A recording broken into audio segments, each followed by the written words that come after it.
Because here's the thing.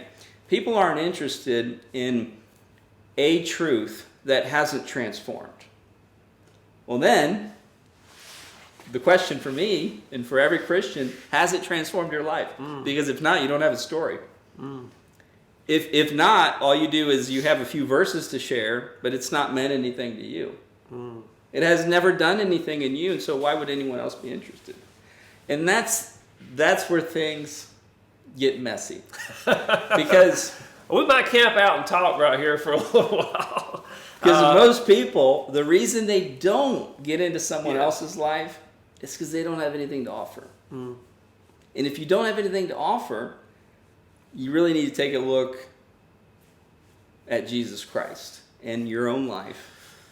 Yeah, and even when I'm not pastoring now, but when I remember a specific time when I was pastoring in a sermon, essentially saying the same thing. How can you tell somebody about what Christ means to you and how he has transformed your life if he hasn't? And if he hasn't, then do you really understand the gospel? Do you understand who Christ is, who you are without Christ? That is the key first question, because like you say, you don't really have a story to tell. And I do wonder sometimes if this is why more churchgoers, I say, don't tell the story, is because they don't have a story to tell.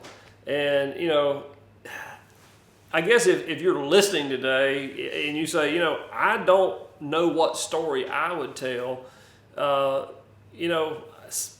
ask God to reveal himself and where you're at with him. And, maybe he needs to give you a story. Maybe you need to come to a full understanding of who he is and who you are. Or maybe you just don't, maybe you don't quite understand what that story is. Either way, we need to know what that story is. This is totally a secular viewpoint, but when you're a sales guy for a company, you have to know what the company line is. One of my business friends always says, you got to be able to explain why you're different, better, special. In 60 seconds, you got to be able to explain that. That's not what we're trying to do with Christianity, but we should have that in us. We should be ready to give a reason for the hope that is within us, right? So it's a very critical point. I'm glad you hit on it. So I don't want to sidetrack us too far, but I think that is a key point that people really need to hear. Coming to know Christ should be a transformative experience that does give us a story. And I'll add this. So a lot of times when I'll ask people, hey, tell me your story. And I'm talking about a Christ follower, a churchgoer. What they share is their parents' story or someone else's story that's related to them.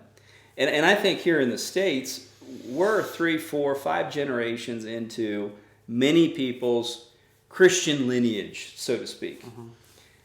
But it has to be mine. I've got 5 kids, you've got kids, and their faith can't be my faith, and my faith can't be my parents' faith. And I think stories are our Christian American narrative of who we are. It's kind of all wrapped up, but we've got to untangle those things and figure out who we are. You mentioned identity. Who am I in Christ? And how has he transformed my life, the way I think, the way I feel, what I do? Because it's more than just being able to share the gospel. It's about our eternal security and where we're going for all eternity.